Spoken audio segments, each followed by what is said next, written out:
आओ बच्चों जीना सीखें। कहानी बड़ी ईद।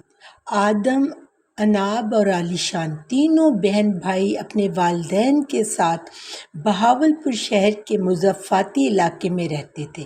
उनके पापा एक फैक्ट्री में मज़दूर थे और उनकी मम्मा एक कढ़ाई के स्कूल में टीचर थी। उनका घर छोटा लेकिन उनके दिल बहुत कुशादा थे। ईद कुर्बां का चाँद नज़र आ गया था। आदम, अनाब और आलिशान को अब छुट्टी का इंतज़ार था ताकि वो पापा के साथ जाकर कुर्बानी का जानवर पसंद करके ला सके। वो लोग पूरा साल इस ईद को मनाने के लिए पैसे इकट्ठे करते थे। आदम और आलिशान अपनी पॉकेट मनी से पहले ही दुम्बे के लिए एक हार और उसके पाँव के लिए कड़े खरीद कर ला चुके थे। छुट्टी में सिर्फ एक दिन बाकी था कि अनाब ने मम्मा से जिद की कि वो मेहंदी भी ला दे। वो दुम्बे को मेहंदी लगाएगी और पिछले साल जो मामू ने उसे नेकलेस दिया था, अब वो उसे बड़ी चेन में डालकर उसे अपने दुम्बे के गले में डालेगी। मम्मा मुस्कुरा दी और ऐसा करने की इजाज़त दे दी। वीकेंड पर पापा घर पर ही मौजूद थे और बहुत खुश दिली से बच्चों के साथ ईद का जानवर लेने का प्रोग्राम बना रहे थे। मम्मा मुस्कुराते हुए न सिर्फ उनकी बातें सुन रही थीं बल्कि साथ साथ उनके लिए आम भी काट रही थी। इन्हीं खुशगपियों के दौरान रात का खाना भी खाया गया। रात को शदीद आंधी और तूफान के साथ मम्मा पापा के साथ साथ बच्चों की भी आंख खुल गई। तूफान बहुत शदीद था, हवाएं चल रही थी, बिजली कड़क रही थी और इसी दौरान उनके करीबी हमसाये के घर से कुछ परेशान कुन आवाज़ें आईं। तो पापा इसी तूफान में हमसाये की खैरियत दरियाफ्त करने के लिए पहुँचे तो उन्हें पता चला कि उनकी छत गिर गई है और उनके बच्चे भी ज़ख्मी हुए हैं।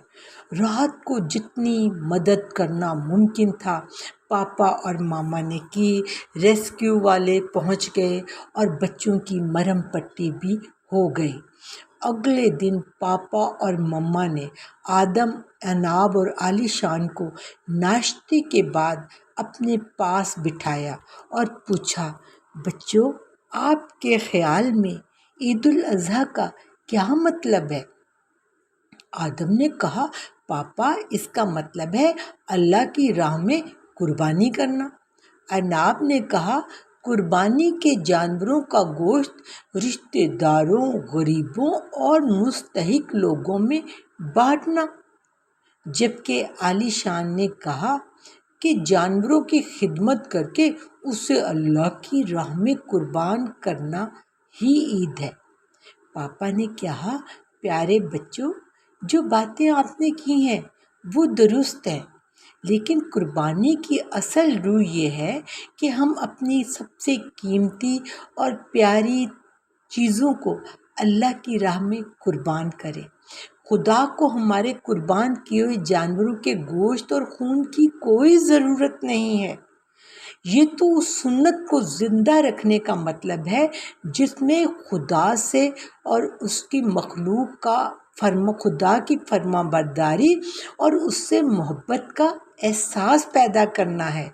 हम सब कुर्बानी इसलिए करते हैं कि हम जानें कि अल्लाह के हुक्म के सामने कोई हुक्म माने नहीं रखता और अल्लाह की मखलूक का ख्याल रखें क्योंकि अल्लाह को ये पसंद है। तीनों बच्चे तवज्जो से पापा की बातें सुन रहे थे। तो मम्मा ने कहा, बेटा, आप लोगों को तो पता है ना, कल रात चाचा बशीर के घर की छत गिर गई है और जो पैसे हमने कुर्बानी का जानवर ख़रीदने के लिए इकट्ठे किए थे तो कुछ तो रात ही को उसके बच्चों के इलाज मुआवजे पर लग गए। जानवर तो शायद अब उन पैसों में भी ख़रीदा नहीं जा सकता, लेकिन क्या आप पसंद करेंगे कि चाचा बशीर की फैमिली ईद पर भी बग़ैर छत के घर में रह रही हो?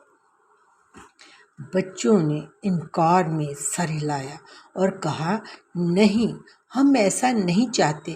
تو پھر پاپا نے کہا، بچوں، اللہ کو پسند ہے کہ ہم اس کی مخلوق سے محبت کریں، ہم آپس میں انسان ایک دوسرے کا احساس کریں، نہ صرف انسانوں کا بلکہ اس دنیا میں کائنات میں پیدا ہوئی تمام مخلوق کا۔ بیٹا، ہمسایوں کی چھت ڈلوانی ہوگی۔ پوری فیملی اب اس قربانی کے لیے تیار تھی۔ عید والے دن آدم، اناب اور علی شان اپنے مما کے ہاتھوں کی پکی چکن کڑھائی چاچا بشیر کے بچوں کے ساتھ مل کر ان کی نئی چھت کے نیچے بیٹھے مزے لے لے کر کھا رہے تھے۔ انہیں بہت مزہ آ رہا تھا اور وہ بے انتہا خوش دکھائی دے رہے تھے۔ پیارے بچوں، کیا آپ بھی عید پر دوسرے لوگوں کا احساس کرتے ہیں؟ کیا آپ جانتے ہیں عید کیا ہوتی ہے؟ آپ عید کیسے مناتے ہیں؟ شیئر کرنا نہ بھولے گا۔ پھر ملیں گے ایک نئی کہانی کے ساتھ۔ تب تک کے لیے اللہ حافظ، بائے بائے، سو لانگ۔